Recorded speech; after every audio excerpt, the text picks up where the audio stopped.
Afternoon. It's a nice afternoon here in Colorado. It is, I don't know, 58, 60 degrees out. Not Colorado weather. We need snow. But yeah, we're talking about the long game today, why YouTube is considered the long game. And when you say the long game, some people think, well, you might be talking about golf. Well, I'm not talking about golf. If I was talking about golf, my long game would always be a hard turn to the right. I slice like crazy. I gave up the game several years ago because I never really played golf. I played at golf. But we're talking about the long game in YouTube.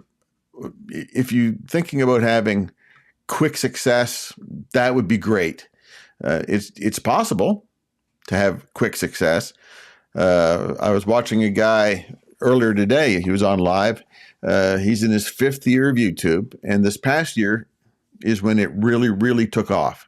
Really, his channel really took off, and he's looking at the next 3 or 4 days of having 100,000 subscribers, which is a big deal. YouTube sends you a silver plaque, which is nice of them. They recognize that you're helping to make their platform better, which is a good thing.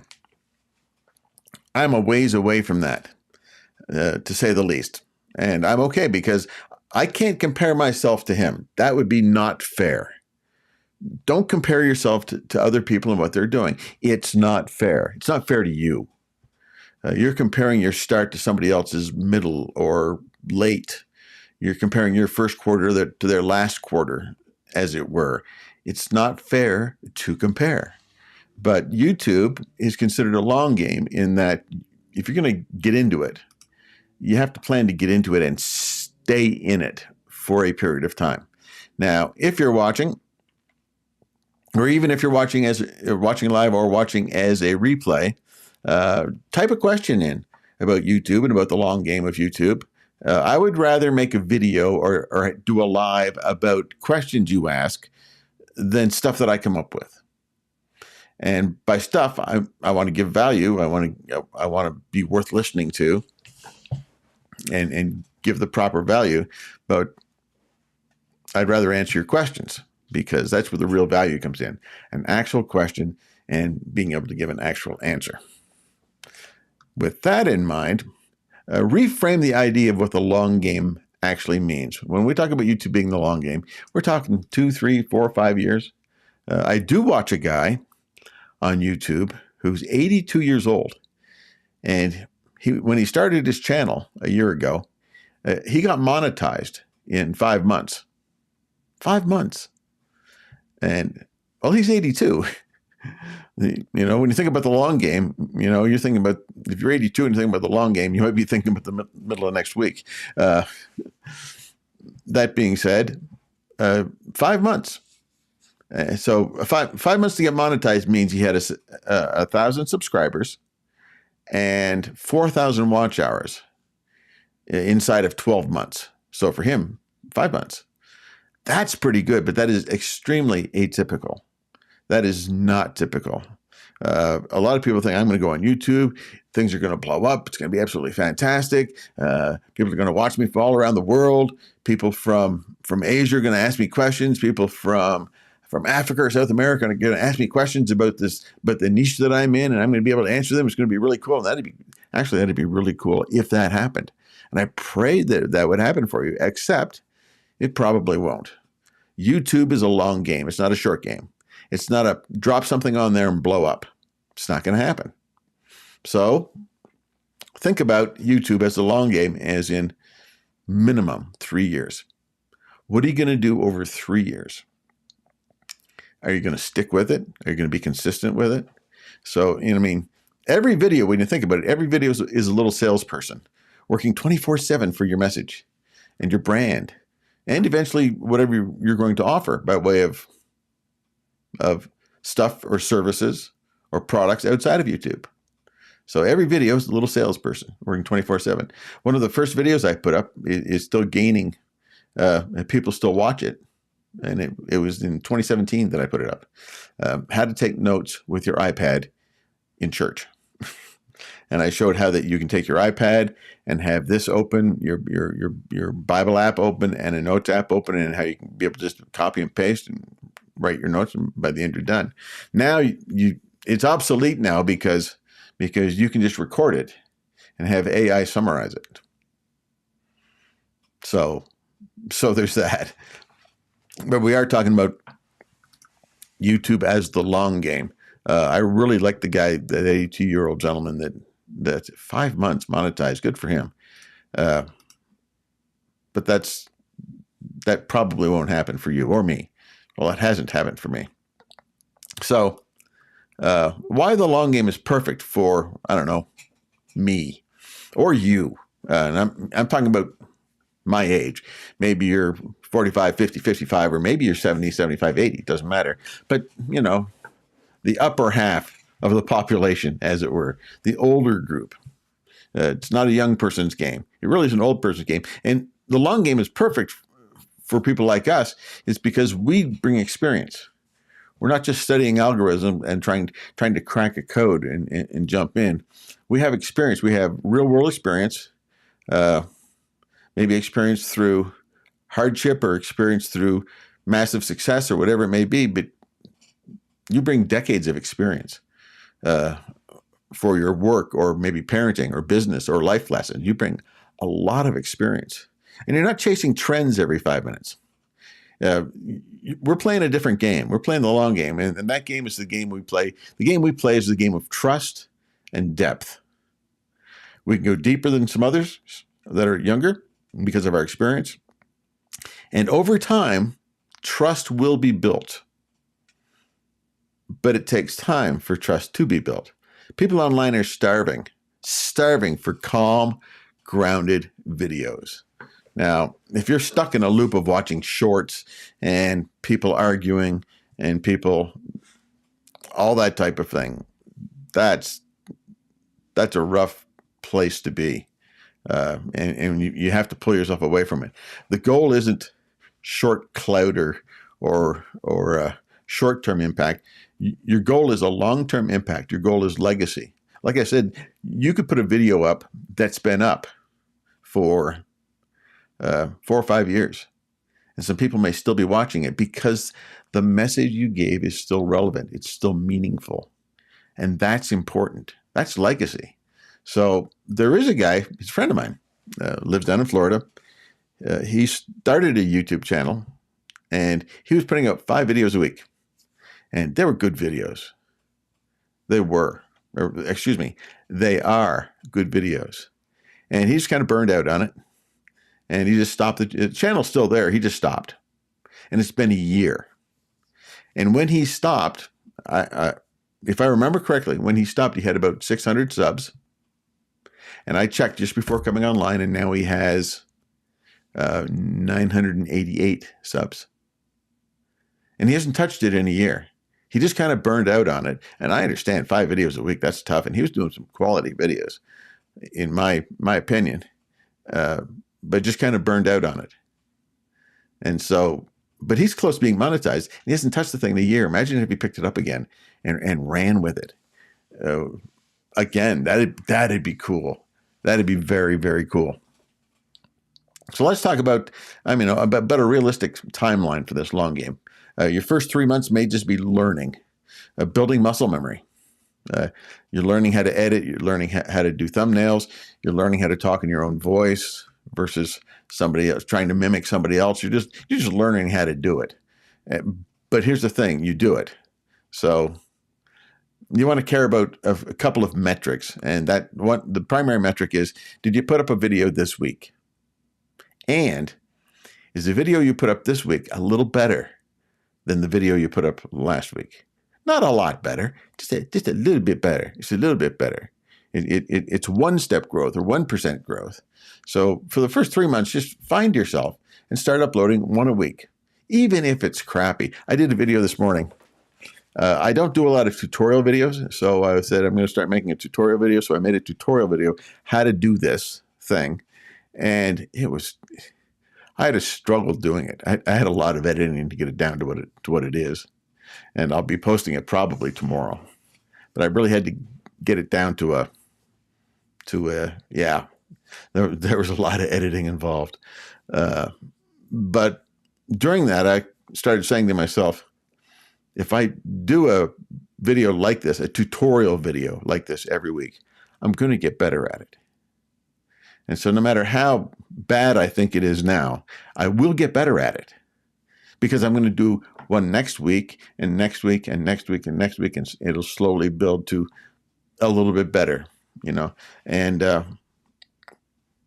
that's one of the things that I'm doing. So I said I'm going to try and do at least one tutorial video a week, plus another video if I hopefully have the time. But I'm going to focus on some tutorial videos and get good at it.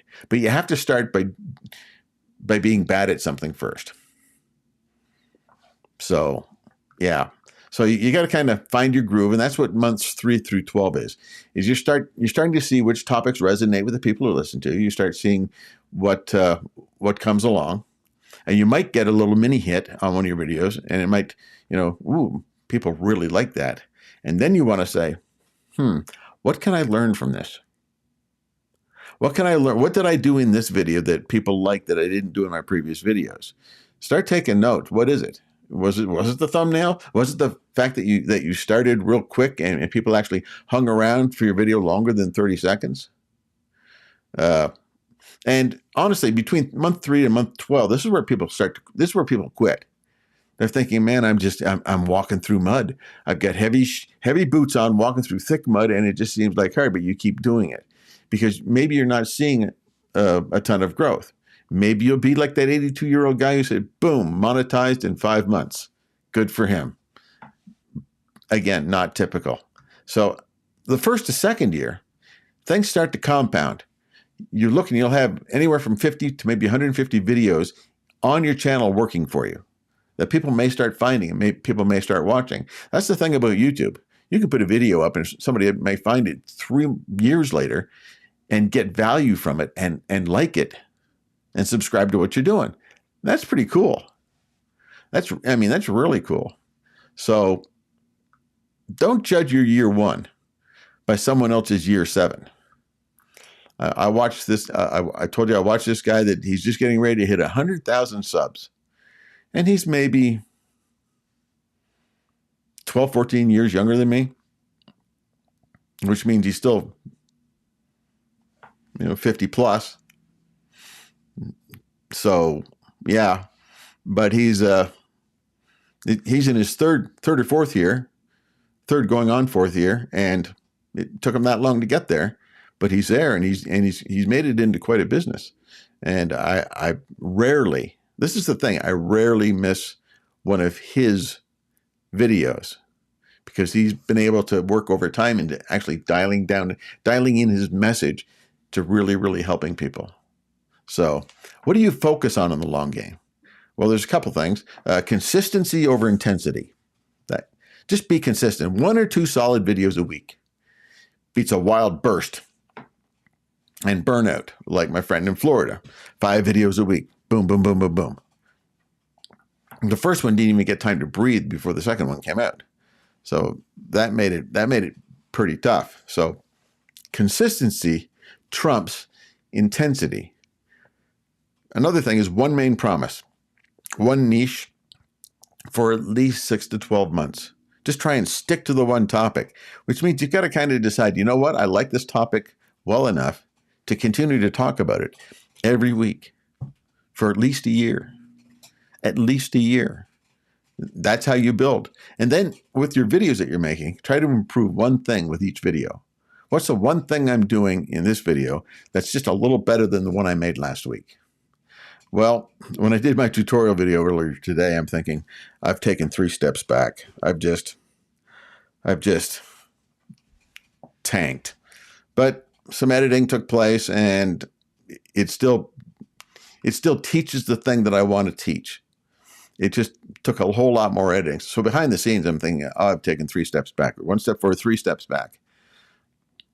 But we'll see. We'll see how it does. We'll see how it helps. And also, you want to be thinking about the idea of audience is always first. I look down and I see that there's 2 people watching this live, and I would rather answer the questions of those 2 people than to come up with anything that I've got for myself. If either of those 2 people have something they want to say, that'd be great. Drop a comment, even if it's just to say hi. That'd be fantastic. That'd be absolutely great. But if not, that's fine. But I'd love to hear from you. I'd love to just, I'd rather have a chat, so to speak, than for me just to ramble on. And one of my bad habits is ramble. One more thing is impact, and that's your long game is for two things. It's for legacy and it's for influence. Every video is a piece of your story that you're leaving behind. You don't know who's watching in silence. You don't know who's getting something positive from your videos. You don't know. But if people are watching, then they're getting something out of it. So you become the person you wish you had when you were starting. So think about this.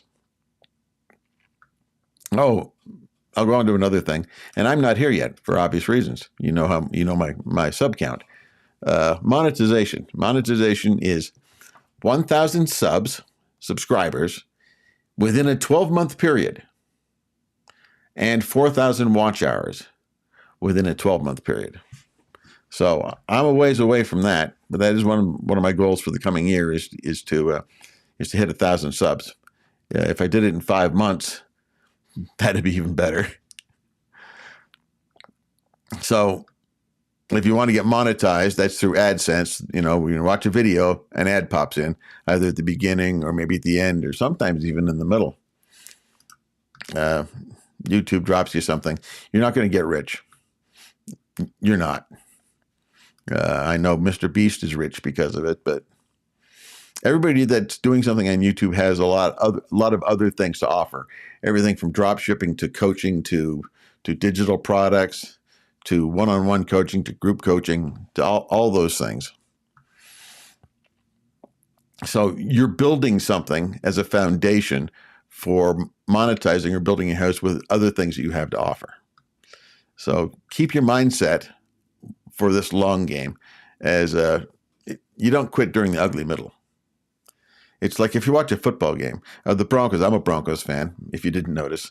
I'm a Broncos fan. The Broncos had a game this past year, a second-year quarterback. They had a game against the Giants, and the Giants suck.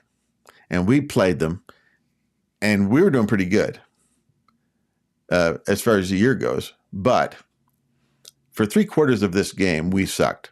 Starting the fourth quarter, we were down 18 points to the Giants. And we're thinking our season is going to tank because we can't even beat the Giants. We can't. But we staged one of the biggest comebacks in NFL history. We scored, I forget how many points in the fourth quarter. We came back and we beat them. And in the last 2 minutes of the game, I know it's a football story, but in the last 2 minutes of the game, we scored to go ahead. The Giants came back and they scored to go ahead with less than a minute to go. And then we went down and we scored to win the game. And it's because we didn't get stuck in the ugly middle. In the middle of the third quarter, it was ugly. We were terrible. Don't ask me why we got better in the fourth quarter. I have no idea. It was like urgency set in. So don't get stuck in the ugly middle. And there's going to be a lot of ugly middle. So celebrate your progress, not perfection. If you're thinking perfection, YouTube is not for you. As a matter of fact, if you're thinking about being perfect on something, I don't think anything is good for you because nobody starts out perfect. So you're not behind. You're just early in your journey.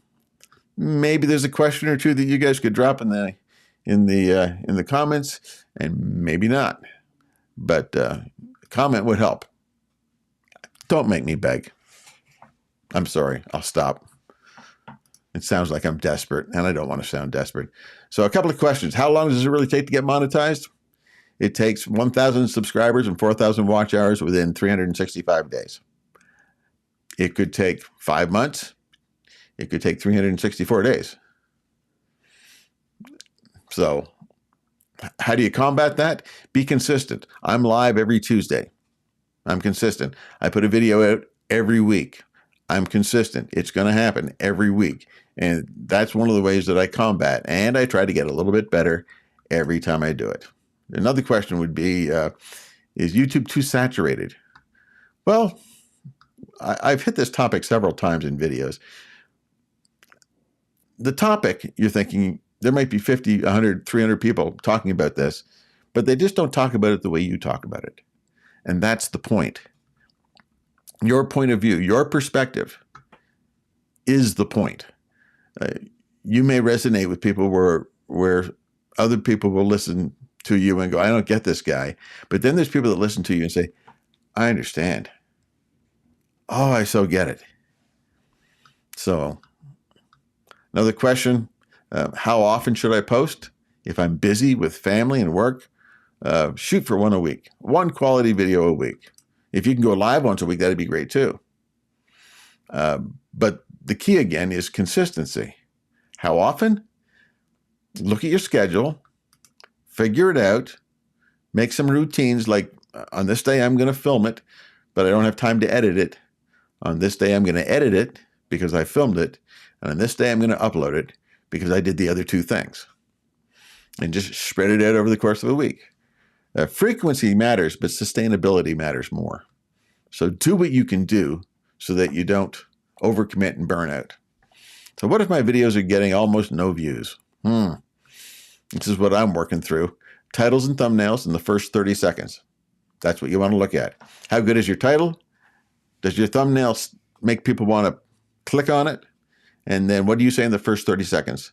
That will hook them. That'll make them watch the next 30 seconds. How do you pick a niche? I did a whole video on that.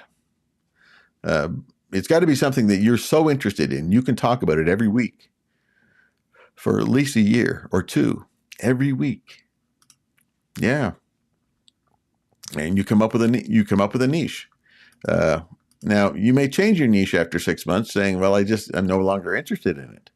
I did hear a comment earlier today, actually, of someone who said, I started my YouTube channel and it was 6 months ago and I've got a surprising number of subscribers to this channel, but I'm just tired of it and I want to do something completely different. I don't have an answer for them. They either keep going with that or they start a new channel. But you can't start a channel talking about sailboats and in 6 months switch to talking about Volkswagens. It doesn't translate. So if you're going to switch niches, you might want to start a brand new channel and you think, oh, I'm starting all over again. That's why it's kind of important to test the waters, who's Walter? Test the waters and go with it.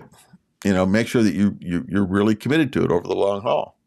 What can I talk about 100 times and still care? Because if you just start blurting out answers, blurting out videos, and people are soon going to say, you know what? I don't know that he really cares about this anymore.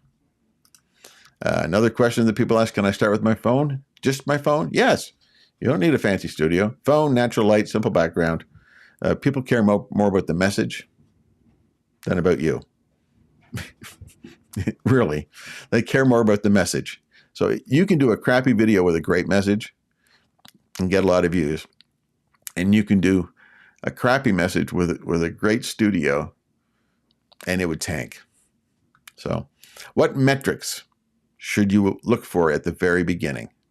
Well, first metric is, did I upload a video this week?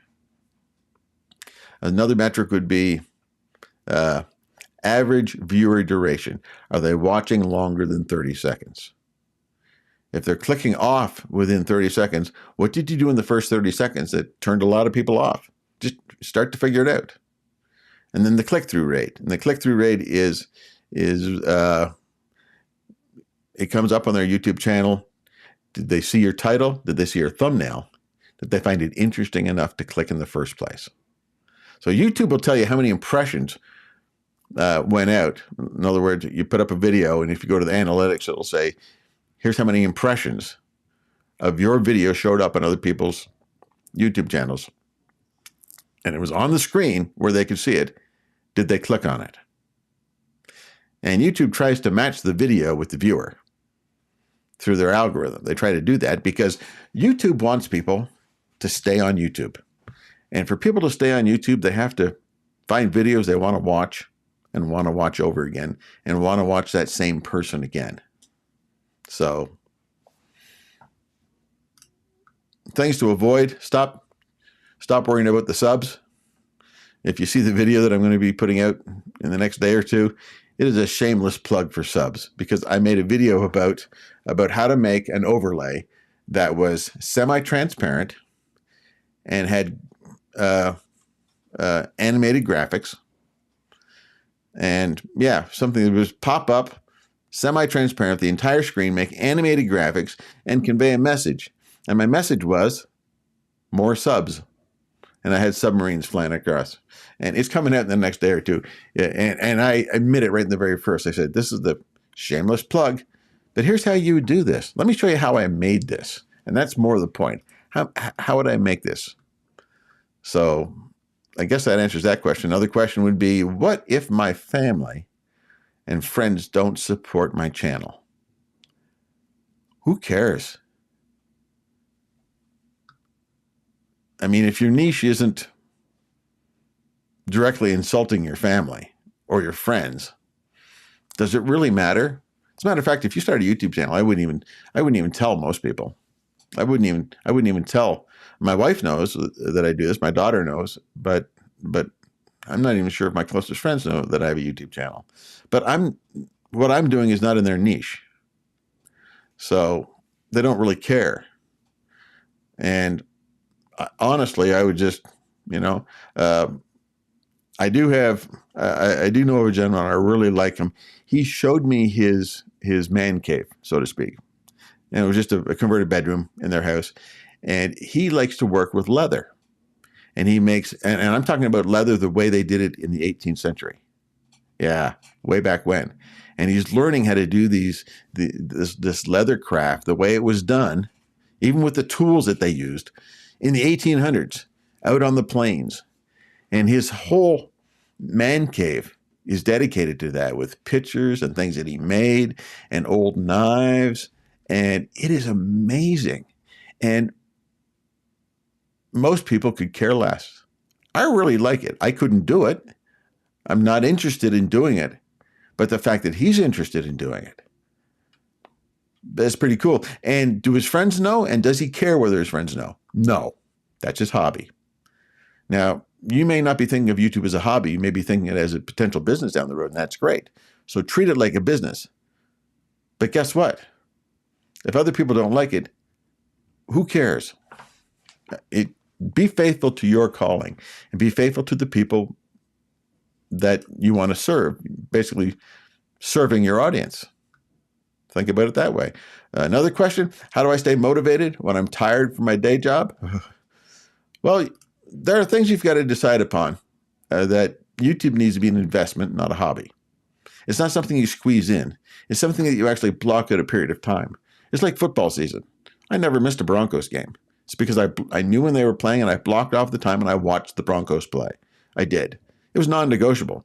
And it was the same for my wife. We'd sit downstairs in our lounge chairs, turn on the big screen TV, and we would watch the Broncos game. Even when it was bad, we did this.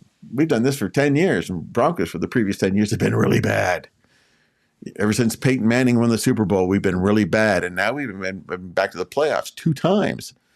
And, we're starting to actually get excited again, but we've never missed a game because it's non-negotiable. Same thing for you doing YouTube and making videos and uploading videos to your channel. Some creative time is non-negotiable. Making video time is non-negotiable. Editing is non-negotiable. And uploading is non-negotiable. You have to see it that way. You're building something. You don't take a week off unless you really, really have to. But you have to celebrate. You have to celebrate small wins. Celebrate your first comment that you get on a live. Celebrate your first 10 views. Celebrate your first subscriber who isn't family. And honestly, maybe your family is giving you a sympathy subscribe, if there's such a thing. Now, you may be thinking, I'm camera shy. Can I still play the long game? Well, yeah, why not? You've got to practice. For me, practicing actually just means starting to talk to yourself, or starting to talk like there's somebody else in the room that wants to listen to you, and just get used to talking out loud, which a lot of people don't do. But start talking and going through maybe your videos and talking it. Maybe you're just going to do videos that are voiceovers, which is fine. But if you're going to be shy, you might want to think about something else. But I can guarantee you that you can get over your shyness. I know some very successful people who put out tons of videos that are introverts, very, very much introverts. I'm an introvert. I am uncomfortable in crowds. Our church is 2,300 people where I attend church. 1, 2, 3 services a weekend. So around 750 per service. And I'm uncomfortable in crowds. But here's the thing. I really want to be in church. I really want to be in church. So I get over the uncomfortable because that's where I want to be. Same thing with YouTube. If you really want to make a go at YouTube, you will get over being shy. But you have to work at it, just like anything else. Another question, how do you balance learning YouTube with actually uploading? Well, you just do it. One thing about YouTube is you can watch a ton of tutorials on YouTube about how to do YouTube. A lot of them. And I watch a lot of them. I watch videos about how to do YouTube on YouTube so that I can do stuff on YouTube, which is kind of what you're doing now if you're watching. You're watching live YouTube video of how to do live YouTube videos. So you just have to do it. So how do you balance the learning with the uploading? Not being afraid to fail and continuing to do it. Fall on your face and get up, fall on your face again and get up. Pretty soon your face is going to look pretty mangled, but you're going to get up and do it again. That might even be a point of interest for some people. Sure. What's the first step that you should take after watching this? Well, if you haven't started yet, pick a niche. Make a promise to yourself that you're going to stick with it. And pick one person in your mind that you're talking to, because that's one of the best ways to make a video, is just to think that you're talking to one person. And just make that one video and put it up there. Be intentional about it. Learn how to do it. And then get a little bit better. One thing better every time you make another video. Just one thing better. Just get a little bit better every time. And that's all I've got. Still waiting for a comment, not getting one. And you know what? That's okay. I love the fact that there are people watching, and I know that there will be more in the future, and I wish you the very best. But if there are no comments, I want to thank you for hanging around, for watching, and let's just put it this way. I want you to make a home on YouTube, and I'm here to help you. If you don't know, my name's Bill. If you haven't subscribed yet, please do. I'd appreciate it. Take care. Oh, I got an end screen.